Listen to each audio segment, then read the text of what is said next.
Integrate biology marathon class में आज का टॉपिक है endocrine glands and embryonic development. आपको बता दें कि एंडोक्राइन ग्लैंड्स के 30 एमसीक्यू और एम्ब्रियोनिक डेवलपमेंट के 33 एमसीक्यू लेकर के आए हैं। अब इसमें से जो एंडोक्राइन ग्लैंड के 30 एमसीक्यू होंगे उसमें से कुछ दोनों लैंग्वेज में होंगे, यानी इंग्लिश और हिंदी दोनों लैंग्वेज में, और कुछ केवल हिंदी में होंगे। लेकिन जो एम्ब्रियोनिक डेवलपमेंट होंगे 33 एमसीक्यू वो टोटल इंग्लिश और हिंदी दोनों में होंगे। टोटल क्वेश्चन इंग्लिश और हिंदी दोनों में। तो बहुत ही इंपॉर्टेंट मैराथन क्लास है, आप लोग वीडियो कट मत कीजिएगा। चलिए शुरू करते हैं। पहला क्वेश्चन देखते हैं, निम्न में से कौन एक बाह्यस्रावी ग्रंथि नहीं है? नहीं जरूर ध्यान देंगे, नहीं है कहा गया है। कौन सी बाह्यस्रावी ग्रंथि नहीं है? यकृत, लार ग्रंथियां, स्वेद ग्रंथियां, एड्रिनल ग्रंथि, कौन सी नहीं होगी? आपको बता दें कि मनुष्य के शरीर में जो ग्रंथियां पाई जाती हैं मुख्य रूप से 3 प्रकार की होती हैं, अंतःस्रावी ग्रंथियां, बाह्यस्रावी ग्रंथियां और मिश्रित ग्रंथियां। इसमें बाह्यस्रावी ग्रंथियां पूछा गया है, तो इसका आंसर कौन सा सही होगा? सोचिए और बताइए।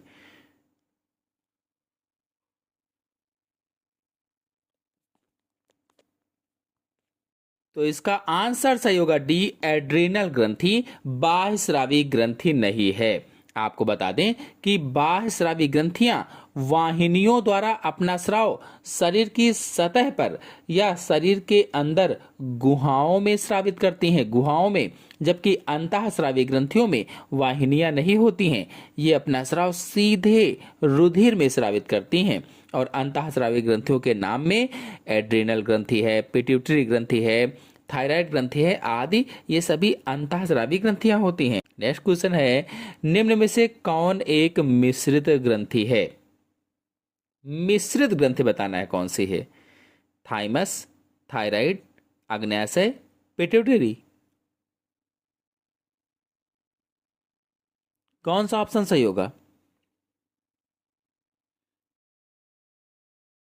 तो इसका आंसर सही होगा सी, अग्न्याशय या पैनक्रियास। आपको बता दें कि मिश्रित ग्रंथियां वैसे तो बाह्यस्रावी ग्रंथियां ही होती हैं या बाह्यस्रावी ही होती हैं, लेकिन इनमें कुछ विशेष कोशिकाएं समूह में स्थित होती हैं और अंतःस्रावी ग्रंथियों की तरह हार्मोन का स्राव करती हैं। अब मिश्रित ग्रंथियों में जैसे अग्न्याशय है, पैनक्रियास या जनद, जिन्हें गोनेट्स कहा जाता है, आते हैं। नेक्स्ट क्वेश्चन है, सिक्रीटिन है एक, सिक्रीटिन क्या है? Hormone, enzyme, pheromone, vitamin, secretin क्या है बताना है।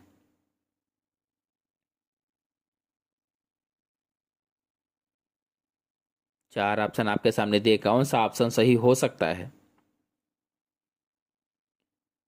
ऑप्शन सही होगा इसमें से पहला, सिक्रेटिन एक हार्मोन होता है। बता दें कि सिक्रेटिन हार्मोन छोटी आंत की दीवारों द्वारा स्रावित होता है। जो छोटी आंत होती है, छोटी आंत की दीवारों द्वारा स्रावित होता है।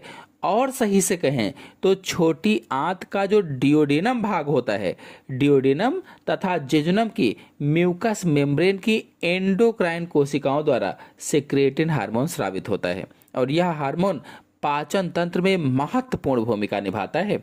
नेक्स्ट क्वेश्चन है, निम्नलिखित में से कौन सा हार्मोन प्रोटीन द्वारा निर्मित नहीं होता है? इनमें से कौन सा हार्मोन प्रोटीन के द्वारा निर्मित नहीं होता है? उत्तर बताने से पहले आपको बता दें कि स्टेरॉयड हार्मोन प्रोटीन से नहीं बने होते हैं। जो स्टेरॉयड हार्मोन होते हैं वो प्रोटीन से नहीं बने होते हैं, वे लिपिड से बने होते हैं। अब आप सोचिए कि इसमें से स्टेरॉयड हार्मोन कौन सा है, कौन सा उत्तर सही होगा? तो आंसर सही होगा इसमें से D, testosterone. Testosterone hormone protein द्वारा निर्मित नहीं होता है। इसी प्रकार एस्ट्रोजन भी प्रोटीन से नहीं बना होता है, एस्ट्रोजन। नेक्स्ट क्वेश्चन है, निम्न में से किस ग्रंथि को मास्टर ग्रंथि कहा जाता है? लगभग सभी लोग जानते होंगे, थायराइड ग्रंथि को, थाइमस ग्रंथि को, एड्रिनल ग्रंथि को, पिट्यूटरी ग्रंथि को, किसको कहेंगे? लगभग सभी लोग इसका आंसर जानते होंगे, किसको कहा जाएगा मास्टर ग्रंथि?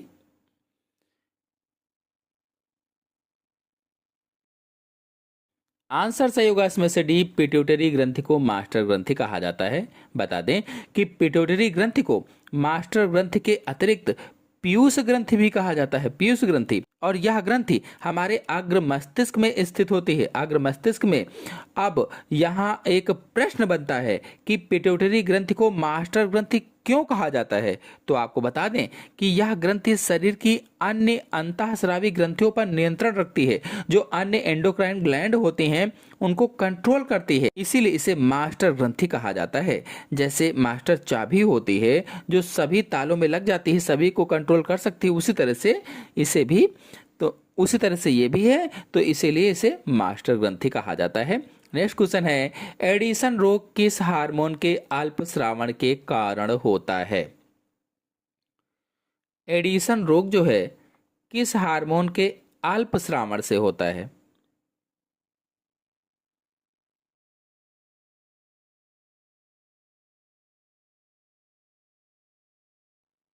आंसर सही होगा इसमें से सी, ग्लूकोकार्टिकॉइड। जो ग्लूकोकार्टिकॉइड है इस हार्मोन के अल्पस्रावन से एडिशन रोग हो जाता है।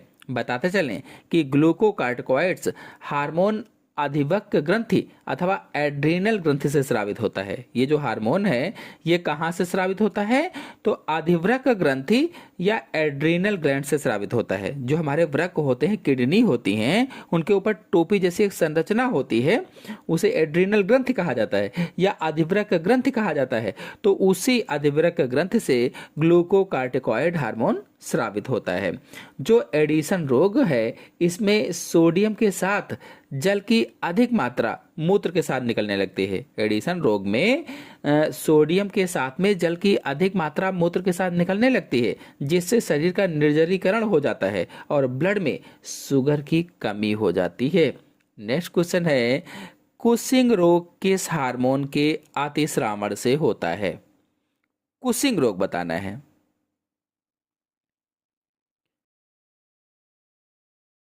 ऐसा कौन सा हार्मोन है जिसके अतिस्रावण से कुशिंग रोग हो जाता है। आंसर सही होगा इसमें से पहला, कॉर्टिसोल। बता दें कि कॉर्टिसोल हार्मोन एड्रीनल ग्रंथि से स्रावित होता है। जो कॉर्टिसोल हार्मोन है ये एड्रीनल ग्रंथि से स्रावित होता है अथवा अधिवृक्क ग्रंथि से स्रावित होता है। और यह ग्रंथि हमारी किडनी पर ऊपर की तरफ टोपी जैसी लगी होती है। यदि आप लोग किसी भी ग्रंथि के बारे में डिटेल से जानना चाहते हैं तो हमारे चैनल में वीडियो अपलोडेड हैं। सभी ग्रंथियों पर, हर एक ग्रंथि पर, पिट्यूटरी ग्रंथि हो चाहे थाइमस ग्रंथि हो चाहे थायराइड, हर एक ग्रंथि पर चित्र सहित आसान तरीके से मैंने समझाया हुआ है, आप लोग जाकर के देख सकते हैं।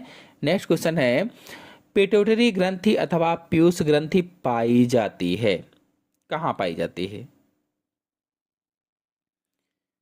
सोचिए और बताइए।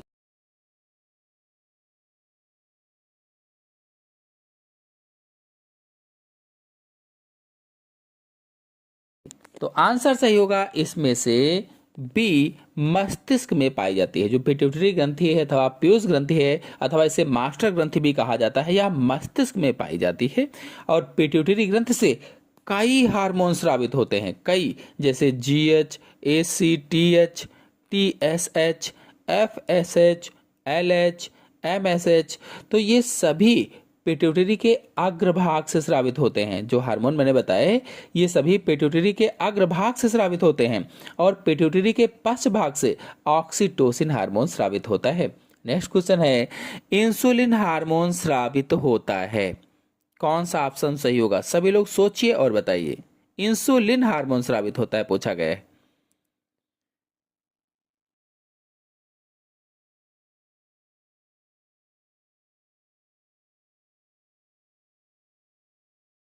तो आंसर सही होगा इसमें से बी, अग्न्याशय से स्रावित होता है या पैनक्रियास से स्रावित होता है। आपको बता दें कि इंसुलिन हार्मोन अग्न्याशय या पैनक्रियास की बीटा कोशिकाओं से स्रावित होता है, बीटा कोशिकाओं से। और क्लियर करें तो पैनक्रियास में जो लंगरहैंस के द्वीप होते हैं, लंगरहैंस के द्वीप की बीटा कोशिकाओं से इंसुलिन हार्मोन स्रावित होता है और यह ब्लड में शुगर के लेवल को घटाता है।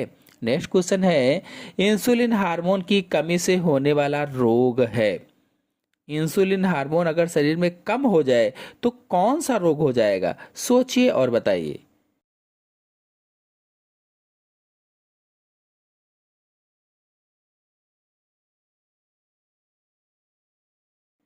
आंसर सही होगा इसमें से पहला, मधुमेह रोग हो जाएगा। मधुमेह को डायबिटीज भी कहा जाता है, शुगर की बीमारी भी कहा जाता है। तो ऑप्शन इसमें ए, मधुमेह सही है। और आपको बता दें कि इंसुलिन हार्मोन की अल्प श्रावण से ब्लड में ग्लूकोज की मात्रा बढ़ जाती है। अगर इंसुलिन कम स्रावित हो रहा है तो हमारा जो ब्लड होता है, खून होता है, उसमें ग्लूकोज की मात्रा बढ़ जाती है, और उसी जो बढ़ी हुई ग्लूकोज की मात्रा है धीरे धीरे करके वही शुगर की बीमारी कहलाती है, या डायबिटीज रोग कहलाती है, या मधुमेह रोग कहलाती है। इसे हाइपरग्लाइसीमिया भी कहा जाता है, हाइपरग्लाइसीमिया। नेक्स्ट क्वेश्चन है, थायराइड ग्रंथि की असामान्यता से संबंधित रोग है। थायराइड ग्रंथि की असामान्यता से संबंधित रोग कौन सा होता है?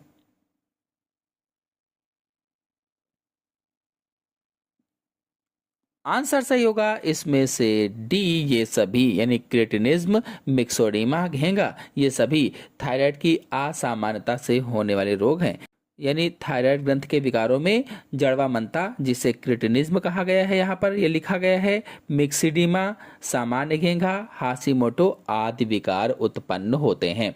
नेक्स्ट क्वेश्चन है, पशुओं से दूध प्राप्त करने हेतु किस हार्मोन के इंजेक्शन का प्रयोग किया जाता है? पशुओं से दूध प्राप्त करने के लिए किस हार्मोन के इंजेक्शन का प्रयोग करते हैं? सोचिए और बताइए।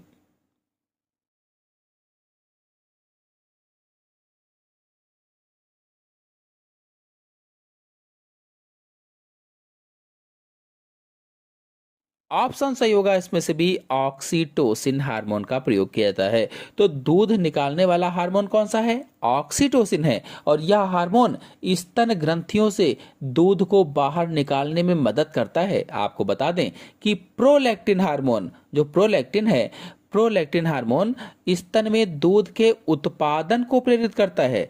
रिलैक्सिन हार्मोन गर्भाशय को फैलाने में मदद करता है। नेक्स्ट क्वेश्चन है, एक्रोमेगली रोग किस हार्मोन की अधिकता से होता है?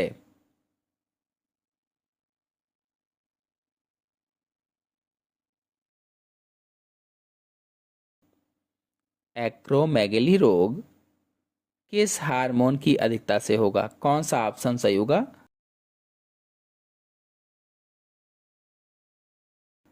तो ऑप्शन सही होगा इसमें से पहला, जीएच, या ग्रोथ हार्मोन की वजह से होता है, या वृद्धि हार्मोन की वजह से होता है। नेक्स्ट क्वेश्चन है, प्रतिरक्षा में योगदान देने वाली अंतःस्रावी ग्रंथि है। चार ऑप्शन आपके सामने दिए गए हैं, कौन सा ऑप्शन सही हो सकता है? प्रतिरक्षा में योगदान देने वाली अंतःस्रावी ग्रंथि है, पूछा गया है। ऑप्शन सही होगा इसमें से भी, थाइमस ग्रंथि होती है। और यह ग्रंथि युवावस्था में टी लिम्फोसाइट के विकास और उनके मेचुरेशन में भूमिका निभाती है, या उनको मेच्योर करने में भूमिका निभाती है। और टी लिम्फोसाइट कोशिकाएं प्रतिरक्षा तंत्र की कोशिकाएं होती हैं। नेक्स्ट क्वेश्चन है, ध्रुव कोशिकाओं का निर्माण किस समय होता है? चार ऑप्शन आपके सामने दिए गए हैं और पूछा गया है पोलर बॉडीज का निर्माण किस समय होता है?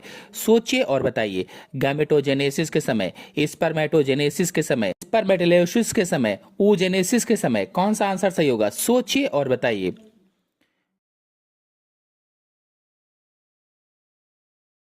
तो इसमें से आंसर सही होगा डी, oogenesis के समय। आपको बता दें, अंड जनन अथवा oogenesis की प्रक्रिया के दौरान जब प्राथमिक oocyte में अर्धसूत्री विभाजन होता है, यानी प्राइमरी oocyte में मियोसिस डिवीजन होता है, तो कोशिका द्रव यानी साइटोप्लाज्म का विभाजन असमान होता है, जिसके परिणाम स्वरूप एक बड़ी कोशिका जो सेकेंडरी oocyte होती है और एक बहुत छोटी कोशिका बनती है, जिसे प्रथम ध्रुव कोशिका या फर्स्ट पोलर बॉडी कहा जाता है। और यह प्रक्रिया केवल मादा युग्मक बनने के दौरान ही होती है, केवल मादा युग्मक बनने के दौरान। इसीलिए इसमें ऑप्शन से होगा डी, oogenesis के समय। नेक्स्ट क्वेश्चन है, स्तनधारी शुक्राणु में एक्रोसोम की अवतरित कला के टूटने को कहते हैं। एक्रोसोम की अवतरित कला को टूटने को क्या कहा जाता है? कौन सा ऑप्शन सही होगा? सोचिए और बताइए।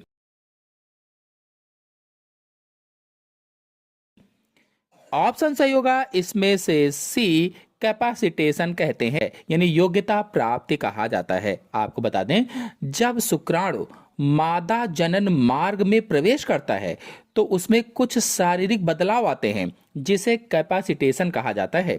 यानी जो फीमेल रिप्रोडक्टिव ट्रैक होता है उसमें जब प्रवेश करता है स्पर्म तो उसमें कुछ चेंजेज आते हैं जिसे कैपेसिटेशन कहा जाता है। और इस प्रक्रिया में शुक्राणु के सिर यानी एक्रोसोम के ऊपर जमी हुई कोलेस्ट्रॉल और ग्लाइकोप्रोटीन की जो परत होती है वो हट जाती है, जिससे एक्रोसोम की झिल्ली कमजोर होकर फटने के लिए तैयार हो जाती है ताकि वह अंडाणु की बाहरी परत को गला सके। इसके बिना निषेचन संभव नहीं होगा।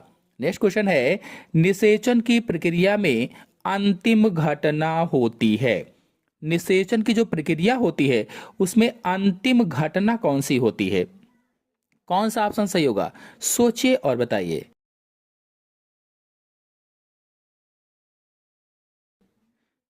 तो आंसर सही होगा इसमें से डी, एम्फीमेक्सिस की घटना होती है। बता दें, निषेचन अथवा फर्टिलाइजेशन केवल शुक्राणु के अंडाणु में प्रवेश करने तक सीमित नहीं है। इसकी अंतिम और सबसे महत्वपूर्ण घटना एम्फीमेक्सिस है। इसमें नर और मादा के अगुणित केंद्रकों के गुणसूत्र आपस में मिलते हैं। जो हेप्लॉइड गुणसूत्र होते हैं नर और मादा के, वो दोनों मिलते हैं, जिससे एक द्विगुणित यानी डिप्लॉइड जायगोट के केंद्रक का निर्माण होता है या डिप्लॉइड युग्मनज का निर्माण होता है। इसी घटना के साथ निषेचन की क्रिया पूरी मानी जाती है। नेक्स्ट क्वेश्चन है, मानव के निषेचित अंडे में विदलन के बारे में सत्य है। मानव के निषेचित अंडे के विदलन के बारे में क्या सत्य है? कौन सा आंसर सही हो सकता है? सोचिए और बताइए।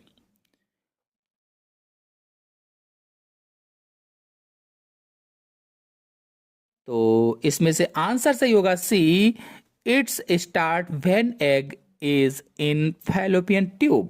मतलब यह तब शुरू होता है जब अंडा फैलोपियन ट्यूब में होता है। निषेचन फैलोपियन ट्यूब के एम्पुला भाग में होता है। हमेशा याद रखिए, निषेचन कहाँ होगा पूछा जाए तो फैलोपियन जो ट्यूब होती है उसके एम्पुला भाग में होता है। और निषेचन के लगभग 24 से 30 घंटे के बाद ही युग्मनज या जायगोट में पहला विदलन या पहला क्लीवेज शुरू होता है। और उस समय भ्रूण गर्भाशय तक नहीं पहुंच पाता है, बल्कि वह फैलोपियन ट्यूब के माध्यम से गर्भाशय की ओर बढ़ रहा होता है। मानव में विदलन होलोब्लास्टिक होता है या पूर्ण विभाजन होता है, ना कि मीरोब्लास्टिक यानी ना कि अपूर्ण विभाजन। नेक्स्ट क्वेश्चन है, स्तनधारी अंडे में विदलन के अंत में निर्मित कोशिकाओं के ठोस ढेर को कहते हैं। जो स्तनधारी अंडे होते हैं उसमें विदलन के अंत में बने ठोस कोशिकाओं के ढेर को क्या कहा जाता है?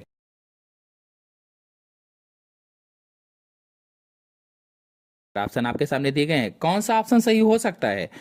तो ऑप्शन सही होगा इसमें से डी, मोरुला कहा जाता है। मोरुला। आपको बता दें, जब एक निषेचित अंडा विभाजित होना शुरू करता है तो वह पहले 2, फिर 4, फिर 8 और अंत में 16 कोशिकाओं के एक ठोस गेंद जैसी संरचना में बदल जाता है, जिसे मोरुला कहा जाता है।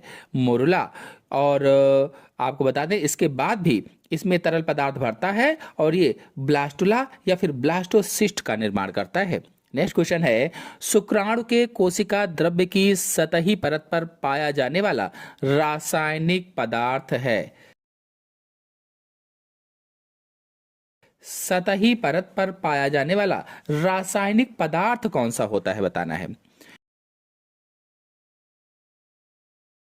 तो आंसर सही होगा इसमें से डी, एंटी फर्टिलाइजिन होता है। बता दें कि निषेचन की प्रक्रिया के दौरान अंडाणु अपनी सतह से फर्टिलाइजिन नामक पदार्थ स्रावित करता है। जो अंडाणु होता है वो फर्टिलाइजिन नामक पदार्थ स्रावित करता है और इसके पूरक के रूप में शुक्राणु की सतह पर एंटी फर्टिलाइजिन पाया जाता है। Anti fertilizin. और ये दोनों पदार्थ ताले और चाबी की तरह एक दूसरे को पहचानते हैं।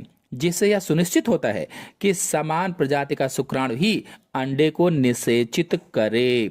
नेक्स्ट क्वेश्चन है, स्तनधारी शुक्राणु में अक्ष तंतु के चारों ओर सर्पिल माइटोकॉन्ड्रिया किस क्षेत्र में पाया जाता है? सर्पिल माइटोकॉन्ड्रिया किस क्षेत्र में पाया जाता है? 4 ऑप्शन आपके सामने दिए गए हैं, कौन सा ऑप्शन सही हो सकता है? सोचिए और बताइए।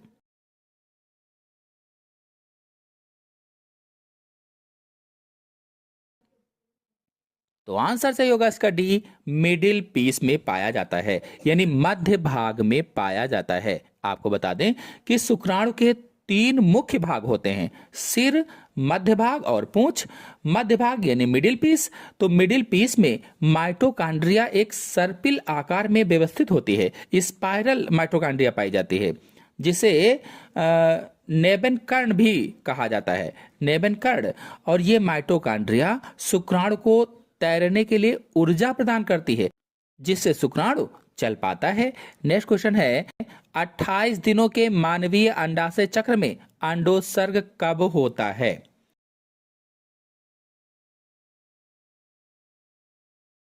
अट्ठाईस दिनों का जो मानवीय अंडाशय चक्र होता है उसमें अंडोत्सर्ग कब होता है? 5th, 14th, 28th और 1st, कौन सा ऑप्शन सही होगा? सोचिए और बताइए। आंसर सही होगा इसमें से बी, 14वें दिन, यानी चक्र के 14वें दिन। बता दें, एक सामान्य 28 दिनों के मासिक धर्म में ओवल्यूशन मतलब अंडे का बाहर निकलना आमतौर पर चक्र के बिल्कुल बीच में यानी 14वें दिन होता है। इस समय LH यानी ल्यूटेनाइजिंग हार्मोन का स्तर सबसे अधिक होता है, जिसके कारण ग्राफियन फॉलिकल फट जाता है और अंडाणु बाहर निकल आता है। नेक्स्ट क्वेश्चन है, निषेचन की परिभाषा है। 4 बड़े बड़े से ऑप्शन दिए गए हैं आपके सामने, कौन सा ऑप्शन सही होगा? फर्टिलाइजेशन की एक्सप्लेनेशन क्या हो सकती है इसमें से? सोचिए और बताइए। पहला ऑप्शन है, एक अगुणित शुक्राणु एक अगुणित अंडाणु के साथ मिलकर एक द्विगुणित युग्मनज बनाता है। तो ये जो ऑप्शन है ये ऑप्शन बिल्कुल गलत है, क्योंकि ऐसा निषेचन में नहीं होता है। और इसके बाद में जो इसमें से दूसरा ऑप्शन है, दूसरे ऑप्शन में देखिए कहा गया है कि एक द्विगुणित शुक्राणु एक अगुणित अंडाणु के साथ मिलकर त्रिगुणित युग्मनज बनाता है। तो ये भी बिल्कुल गलत है, ये भी सत्य नहीं है। जो तीसरा ऑप्शन है इसमें कहा गया है कि एक अगुणित शुक्राणु एक अगुणित अंडाणु के साथ मिलकर एक द्विगुणित युग्मनज बनाता है। तो ये बिल्कुल सही है। शुक्राणु अगुणित होता है, अंडाणु अगुणित होता है, दोनों मिल जाते हैं तो द्विगुणित युग्मनज का निर्माण होता है। इस तरह से ये ऑप्शन सही हो जाएगा, सी वाला। नेक्स्ट क्वेश्चन पर आते हैं। नेक्स्ट क्वेश्चन है, फर्टिलाइजिंग रासायनिक पदार्थ किससे स्रावित होता है? फर्टिलाइजिंग रासायनिक पदार्थ किससे स्रावित होता है? सोचिए और बताइए कि इसमें से कौन सा ऑप्शन सही हो सकता है।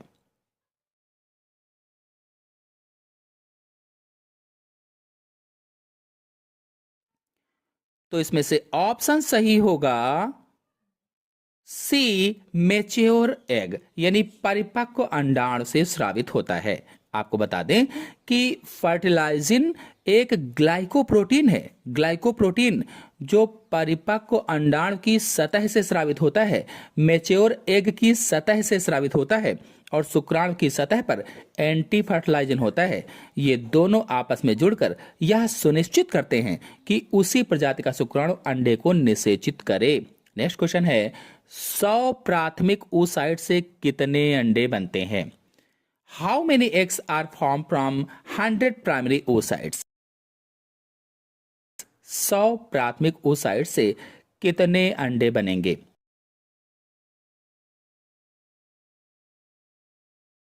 तो आंसर सही होगा इसका पहला, 100 बनेंगे। बता दें कि oogenesis की प्रक्रिया में एक प्राथमिक oocyte यानी प्राइमरी oocyte विभाजित होकर केवल एक ही कार्यात्मक अंडाणु और बाकी ध्रुवीय पोलर बनाती है, यानी ध्रुवीय बॉडी बनाती है। इसीलिए 100 प्राथमिक oocyte से केवल 100 अंडे ही प्राप्त होते हैं, बाकी जो ध्रुव बॉडी बनती है वो नष्ट हो जाती है। नेक्स्ट क्वेश्चन है, ब्लास्टोसिस्ट किसका रूपांतरित ब्लास्टुला है? Blastocyst is the modified blastula of, किसका होगा? कौन सा आंसर सही हो सकता है?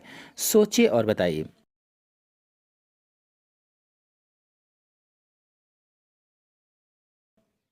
आंसर से होगा इसका पहला प्लेसेंटल मैमल्स, इसका आंसर से होगा अपरा स्तनी स्तनधारी।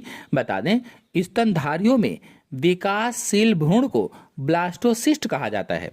इसमें कोशिकाओं की एक बाहरी परत होती है जिसे ट्रोफोब्लास्ट कहा जाता है, ट्रोफोब्लास्ट, और एक आंतरिक कोशिका द्रव्यमान भी होता है, इनर मास सेल भी पाया जाता है। नेक्स्ट क्वेश्चन है, oocytes में द्वितीयक परिपक्वन किस में होता है?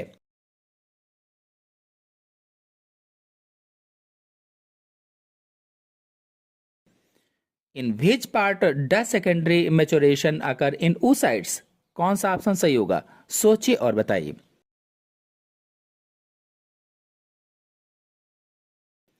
आंसर सही होगा इसमें से सी, फैलोपियन ट्यूब, यानी फैलोपियन नलिका। आपको बता दें कि द्वितीयक oocyte में अर्धसूत्री विभाजन सेकंड अथवा मियोसिस सेकंड तब तक पूरा नहीं होता जब तक शुक्राणु उसे निषेचित ना कर दे। यह प्रक्रिया फैलोपियन ट्यूब में होती है जब निषेचन की शुरुआत होती है। नेक्स्ट क्वेश्चन है, कितने द्वितीयक स्पर्मेटोसाइट से 400 शुक्राणु बनेंगे?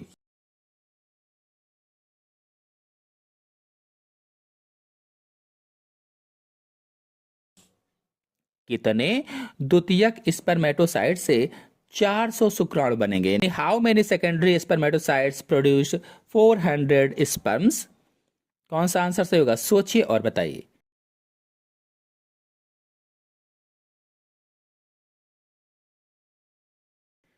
तो आंसर से होगा इसमें से बी, 200। बता दें कि एक द्वितीयक स्पर्मेटोसाइट विभाजित होकर 2 शुक्राणु बनाता है, 2 स्पर्म का निर्माण करता है। अतः 400 शुक्राणु प्राप्त करने के लिए 400 बटे 2 कर दीजिए। इस प्रकार से 200 द्वितीयक स्पर्मेटोसाइट की आवश्यकता होगी। नेक्स्ट क्वेश्चन है, एक्रोसोम अभिक्रिया किस दौरान होती है? कौन सा ऑप्शन सही होगा? सोचिए और बताइए।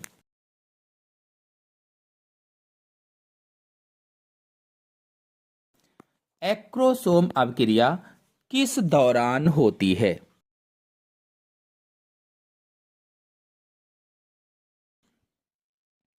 तो आंसर सही होगा इसमें से सी, फर्टिलाइजेशन के दौरान होती है, यह निषेचन के दौरान होती है। मतलब जब शुक्राणु अंडाणु के संपर्क में आता है तो उसके सिर पर मौजूद एक्रोसोम फट जाता है और एंजाइम छोड़ता है जो अंडे की बाहरी झिल्ली को घुला देता है। इसे निषेचन की प्रक्रिया का हिस्सा माना जाता है। नेक्स्ट क्वेश्चन है, निषेचन के फलस्वरूप शुक्राणु द्वारा अंडाणु में प्रवेश किसके द्वारा होता है? जब निषेचन हो जाता है तो शुक्राणु अंडाणु के अंदर किसके द्वारा प्रवेश करता है?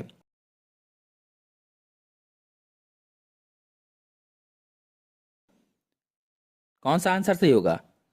तो आंसर जो होगा इसका बी, एक्रोसोम के द्वारा प्रवेश करता है। बता दें, एक्रोसोम में हाइलुरोनिडेज जैसे पाचक एंजाइम होते हैं और ये एंजाइम अंडाणु की सुरक्षा परतों को गला देते हैं जिससे शुक्राणु का केंद्रक अंदर से प्रवेश कर जाता है अंडे में।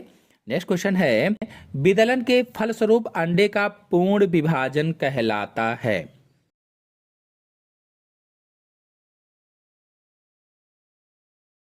विदलन के फलस्वरूप अंडे का पूर्ण विभाजन क्या कहलाएगा? कौन सा आंसर सही हो सकता है?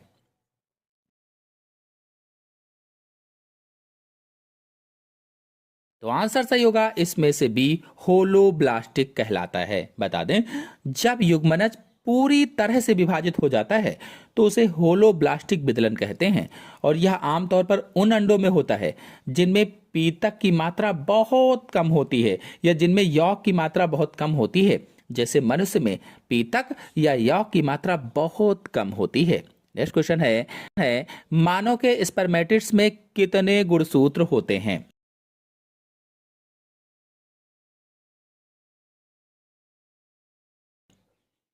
How many chromosomes are there in human spermatids?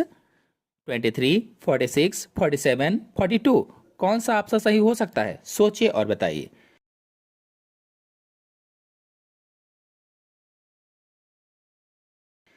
Option सही होगा इसमें से पहला 23 यानी 23 होते हैं। बता दें स्पर्मेटिड्स अर्धसूत्री विभाजन के बाद बनते हैं, इसीलिए ये अगुणित होते हैं या हैप्लॉइड होते हैं। और मनुष्य की सामान्य कोशिका में 46 गुणसूत्र होते हैं, तो स्पर्मेटिड्स में उसके आधे यानी 23 गुणसूत्र होंगे।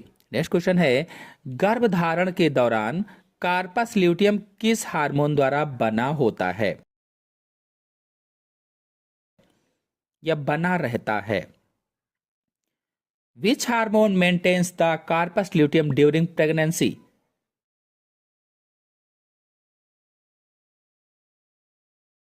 आंसर सही होगा इसमें से सी, क्रोनिक गोनेडोट्रोपिक हार्मोन यानी HCG। आपको बता दें कि गर्भावस्था की शुरुआत में भ्रूण अथवा प्लेसेंटा द्वारा HCG हार्मोन निकलता है, और यह हार्मोन कार्पस ल्यूटियम को नष्ट होने से बचाता है ताकि वह प्रोजेस्टेरॉन बनाता रहे और गर्भावस्था सुरक्षित रहे। नेक्स्ट क्वेश्चन है एंडोक्राइन ग्लैंड के शेष क्वेश्चन।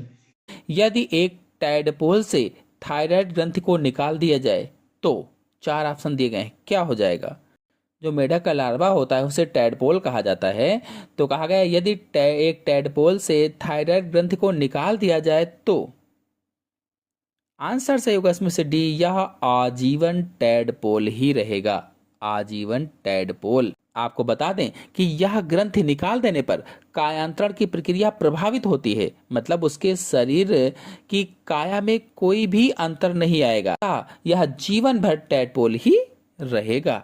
नेक्स्ट क्वेश्चन है, अग्न्याशय की कौन सी कोशिकाएं ग्लूकागॉन का श्रावण करती हैं? अग्न्याशय की कौन सी कोशिकाएं या पैनक्रियास की कौन सी कोशिकाएं ग्लूकागॉन नामक हार्मोन का श्रावण करती हैं? 4 ऑप्शन आपके सामने दिए गए हैं, सोचिए और बताइए।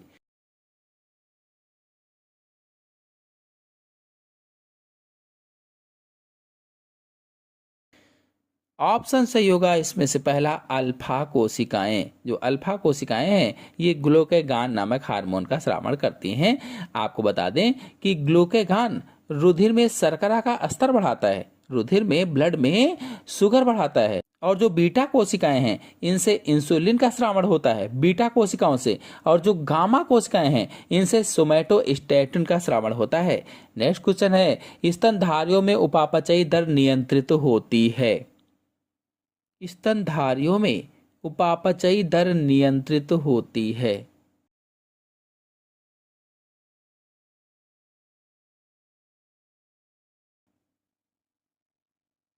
सोचिए और बताइए।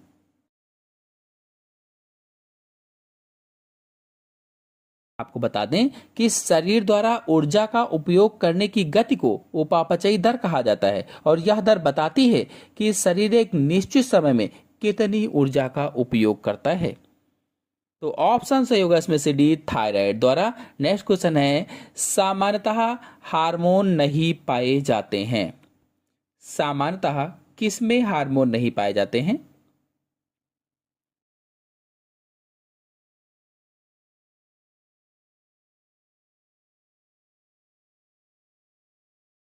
ऑप्शन सही होगा इसमें से सी, जीवाणुओं में हार्मोन नहीं पाए जाते हैं।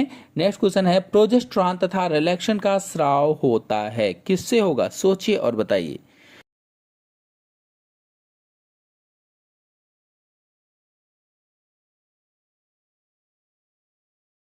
आंसर सही होगा इसमें से डी, अंडाशय से होता है।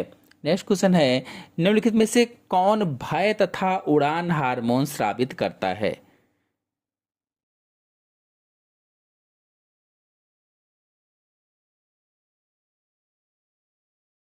20 नंबर का क्वेश्चन है, कौन सा आंसर सही होगा? आप लोग जल्दी जल्दी बताते रहें, वीडियो को लाइक भी करते रहें, अपने दोस्तों में शेयर भी करते रहें।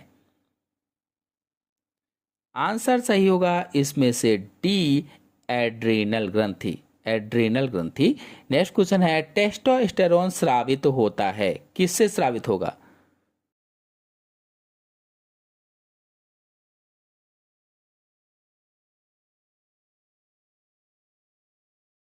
आंसर सही होगा इसमें से पहला, लीडिंग कोशिकाओं से, वृषण की लीडिंग कोशिकाओं से टेस्टोस्टेरोन नामक हार्मोन स्रावित होता है।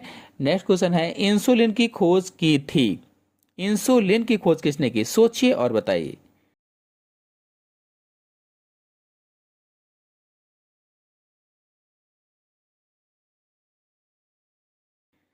आंसर सही होगा इसमें से सी, डॉक्टर F.G. बैटिंग ने इंसुलिन की खोज की थी। नेक्स्ट क्वेश्चन है, शरीर में पाई जाने वाली दूसरी सबसे बड़ी ग्रंथि है। दूसरी सबसे बड़ी ग्रंथि।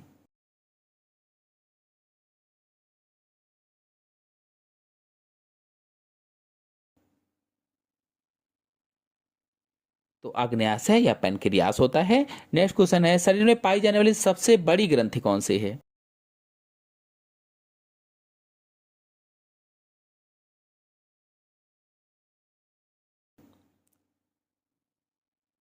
तो यकृत सबसे बड़ी ग्रंथि होती है। दूसरी सबसे बड़ी ग्रंथि अग्न्याशय बताया था, और यकृत सबसे बड़ी ग्रंथि जिसे लीवर कहा जाता है। नेक्स्ट क्वेश्चन है, रासायनिक रूप से हार्मोन होते हैं। रासायनिक रूप से हार्मोन क्या होते हैं? सोचिए और बताइए।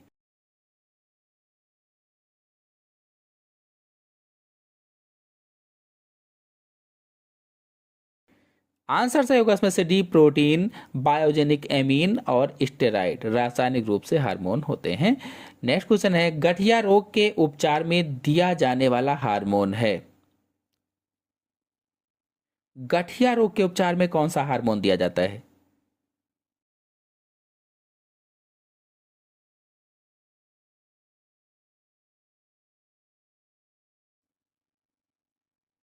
तो आंसर सही होगा इसमें से सी, कार्टिसोल हार्मोन गठिया रोग के उपचार में दिया जाता है।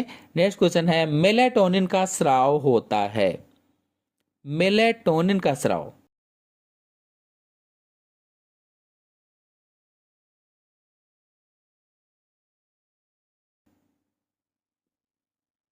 किसके द्वारा होगा? आंसर सही होगा इसमें से भी, पिनियल काय ग्रंथि के द्वारा या पिनियल ग्रंथि के द्वारा। नेक्स्ट क्वेश्चन है, शिशु के जन्म के समय कौन से हार्मोन का स्रावण होता है?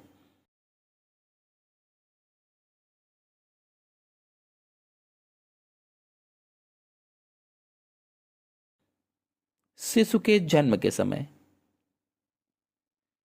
तो आंसर सही होगा इसमें से सी, रिलैक्सिन हार्मोन का स्रावण होता है। नेक्स्ट क्वेश्चन है, मनुष्य में पैराथार्मोन की कमी से कौन सा रोग हो जाता है?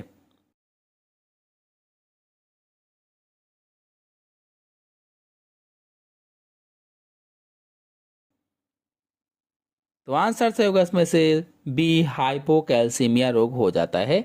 अंतिम क्वेश्चन है, ग्लूकागॉन हार्मोन का निम्न में से कौन सा कार्य है? कौन सा ऑप्शन सही होगा? सोचिए और बताइए।